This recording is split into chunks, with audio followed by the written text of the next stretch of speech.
আমি যদি একটা কোনো ডেভেলপার বিদেশি কোনো ডেভেলপারের কাছ থেকে ঋণ চাই, তাহলে সেই ঋণটা ইন্টারেস্টের মাধ্যমে তো সেই ঋণটা আসবে, সেটা করা যাবে না, সেটা ইকুইটি আকারে মূলধন আকারে আসতে হবে। বিশ্বের বিভিন্ন দেশে প্রথম ফ্ল্যাট বা প্লট কেনার ক্ষেত্রে সরকারি প্রণোদনা থাকে।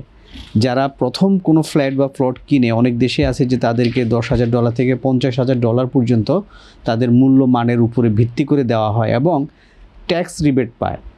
তারা ট্যাক্সের যদি 10% থাকে, তাহলে প্রথম ফ্ল্যাট বা প্লট কেনার ক্ষেত্রে, যেহেতু তাদের অনলাইন সিস্টেম সরকার সহজে ট্র্যাকিং করতে পারে, সেক্ষেত্রে সেটা 4%, 5% পর্যন্ত হয়। অনেক দেশে আছে, আমি জানি, উদাহরণ সহকারে বলতে পারবো। কিন্তু আমাদের দেশে আসলে এই সমস্ত কোনো কিছুই নাই। বসুন্ধরা ডায়াপেন্ট এখন আরও উন্নত।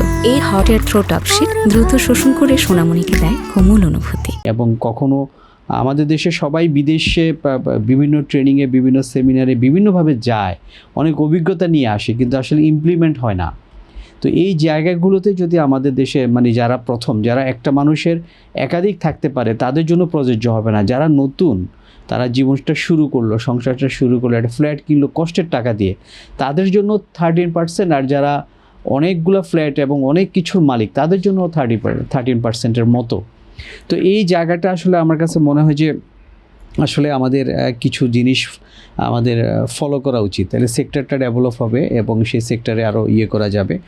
পাশাপাশি ঋণের যে উচ্চ হার, এই ঋণের উচ্চ হার এবং বিদেশিদের জন্য আমাদের দেশে আবাসন খাতে কোনো ঋণ, যারা বিদেশি উদ্যোক্তা, তারা তো তাদের ফান্ড নিয়ে আসবে, কিন্তু তারা কিন্তু বিদেশ থেকে কোনো লোন নিয়ে আনতে পারবে না। আবাসন খাতে তারা টাকা আনতে পারবে, ইকুইটি হিসাবে আনতে পারবে, কিন্তু তারা কোনো লোন দিতে পারবে না। আমি যদি একটা কোনো বিদেশি কোনো ডেভেলপারের কাছ থেকে ঋণ চাই, তাহলে সেই ঋণটা ইন্টারেস্টের মাধ্যমে তো সেই ঋণটা আসবে, সেটা করা যাবে না, সেটা ইকুইটি আকারে মূলধন আকারে আসতে হবে।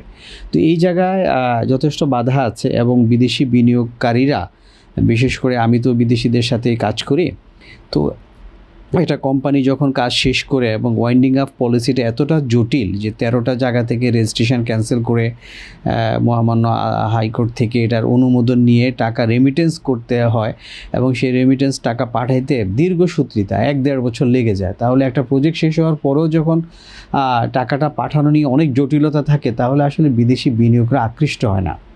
সেই জায়গায় দেখা গেছে যে তারা আসলে, কারণ ডলারের রেটও, এক্সচেঞ্জ রেটও প্রতিনিয়ত চেঞ্জ হয়। আমার 5 বছর আগে ডলারের যে রেট ছিল, আপনি এখন বর্তমানে দেখেন ডলারের রেটটা কত, তাহলে ডলারের কতটুকু অবমূল্যায়ন হলো এবং সেই টাকাটা তখন তারা আবার ডলারে করে, তারা অনেক ক্ষেত্রে লস হয়। এই জন্য আসলে বিদেশি বিনিয়োগ আমাদের দেশে রিয়েল এস্টেট ক্ষেত্রে একেবারেই নেই বললেই চলে।